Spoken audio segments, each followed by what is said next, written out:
Hello everyone, welcome back. Today we're going to discuss about Richard Rorty's philosophy.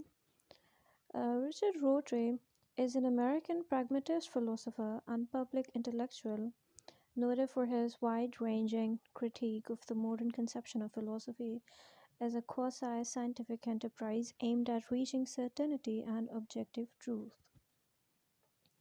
In politics, he argued against programs of both the left and the right in favor of what he described as ameliorative and reformist bourgeois liberalism. Rotary's views are somewhat easier to characterize in negative than in positive terms. In epistemology, he opposed foundationalism, the view that all knowledge can be grounded or justified in a set of basic statements that do not themselves require justification. According to his epistemological behaviorism, Rorty held that no statement is epistemologically more basic than any other, and no statement is ever justified finally, but only relative to some circumscribed and contextually determined set of additional statements. He also opposed representationalism, the view that the main function of language is to represent or picture pieces of an objectively existing reality. Finally, in metaphysics, he rejected both realism and anti realism or idealism as products of mistaken representationalist assumptions about language. Rotary did not believe in certainty or absolute truth, so he did not advocate the philosophical pursuit of such things. He believed that the role of philosophy is to conduct an intellectual conversation between contrasting but equally valid forms of intellectual inquiry, including science, literature, politics, religion, and many others, with the aim of achieving mutual understanding and resolving conflicts. So this general view is reflected in Rode's political work, which consistently defend traditional left liberalism and criticize new forms of cultural leftism, as well as more conservative positions. He also defended himself against charges of relativism and subjectivism by claiming that he rejected the crucial distinctions that these doctrines presuppose.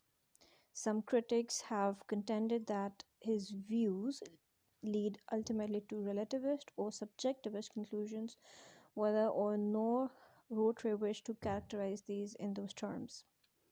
Others have challenged Rotary's interpretation of earlier American pragmatist philosophers and suggested that Rotary's own philosophy is not genuine form of pragmatism.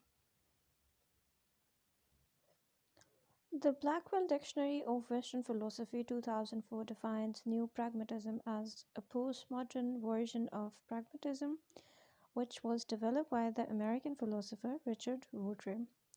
He was inspired from the authors such as John Dewey, Martin Heidegger, Wilfred Sellars, Quine, and Derrida.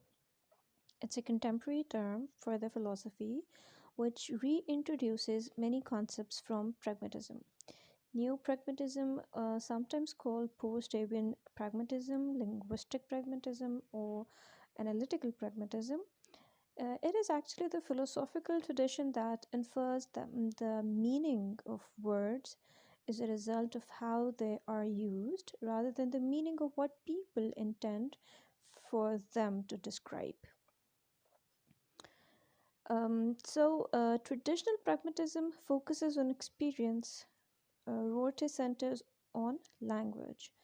The self is regarded as a centerless web of beliefs and desires. It repudiates the notions of universal truth, epistemological foundationalism, representationalism, and epistemic objectivity. It is also an nominalistic approach that defines the natural kinds and linguistic entities have substantive ontological implications. Rotary defines that the subject matter of human sciences can be studied in the same way as we study the natural sciences. It has also been associated with a variety of other thinkers, including Hilary Putnam, Quine, Davidson, though none of these figures have called themselves neo-pragmatists. The following contemporary philosophers are also often considered to be neo-pragmatists, which are Nicholas Rescher, a proponent of methodological pragmatism and pragmatic idealism, Habermas, Susan Hack, Robert Brandom, and Cornel West. How we distinguish from idealism and epistemic relativism? There is a one way to understand the motivation and themes of neo-pragmatists um, is to understand how neo-pragmatism distinguishes itself from both idealism and relativism. Neo-pragmatism is to be defined or distinguished from idealism primarily in the fact that it does not believe that what is actually in the world is affected in any way by what individual believe concerning it, just like idealism. So, neo-pragmatism holds to the doctrine of the mind independent reality while simultaneously maintaining that this world is not knowable in the classical Cartesian sense of the word know.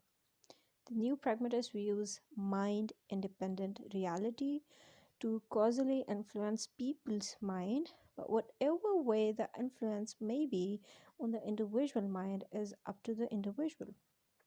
Neo-pragmatism is to be distinguished from epistemic relativism on the force of the idea that in order to be an epistemic relativist, one must be concerned about getting one's ideas right in relation to reality.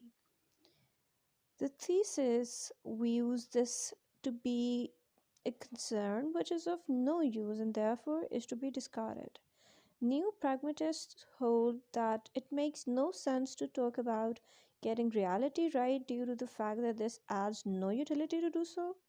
The new pragmatist is concerned with developing beliefs and habits which allow one to adapt to one's environment with success rather than generating pictures used in order to describe reality.